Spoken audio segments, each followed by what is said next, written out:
संजय शिरसाट यांची सिडकोच्या अध्यक्षपदी नियुक्ती झालेली आहे। मंत्रिपदाकरता प्रतीक्षेत असलेल्या शिरसाट यांची सिडकोच्या अध्यक्षपदी वर्णी लागली आहे। आनंदराव अडसूळांना अनुसूचित जाती जमाती आयोगाचं अध्यक्षपद हे देण्यात येणार होतं। निवडणुकांच्या तोंडावर सरकारकडून आता नेमणुका सुद्धा होणार आहेत। संजय शिरसाट यांची सिडकोच्या अध्यक्षपदी नियुक्ती झाली आहे।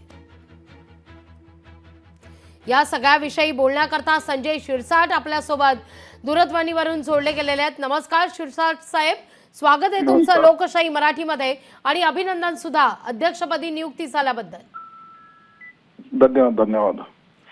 मंत्रिपदाची प्रतीक्षा होती खरं तर, पण सिडकोच्या अध्यक्षपदी वर्णी लागलेली आहे। मंत्रिपदाची अपेक्षा जरी होती, परंतु काही राजकीय अडचणी असल्यामुळे शिंदे साहेब मला ते देऊ शकले नाही। त्यांच्या मनात 100% मला मंत्रिपद देण्याचं होतं, परंतु त्याऐवजी त्यांनी एक मोठी जबाबदारी मला दिलेली आहे। मला वाटतं डेव्हलपमेंटच्या कामामध्ये सिडकोचा एक महत्त्वाचा भाग असतो। सिडको प्राधिकरण हे जे मोठं जे काम करतं त्याच्यामध्ये मी काम करावं अशी त्यांची इच्छा होती आणि म्हणून त्यांनी मला ही जबाबदारी दिलेली आहे। निश्चित त्यांच्या जबाबदारीला मी खरा उतरेल एवढे निश्चित आहे। अगदी आपण जर पाहिलं तर नवी मुंबई असू दे किंवा तो सगळा परिसर, या ठिकाणी सिडकोचे अनेक प्रोजेक्ट येऊ घातलेले आहेत। वसई विरार डेव्हलप करण्याचा देखील आगामी काळात मानस आहे।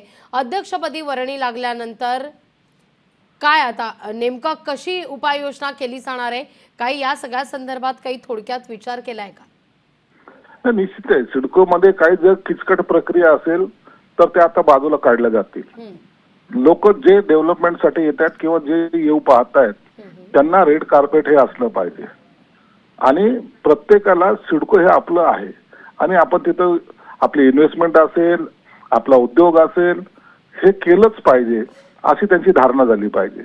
नसता कायद्याच्या कचाड्यात अटकून एकेका प्रोजेक्टला जो उशीर लागतो तो यापुढे लागणार नाही याची आम्ही काळजी निश्चित घेऊ। अगदी धन्यवाद शिरसाटजी, आमच्याशी संवाद साधला त्याबद्दल।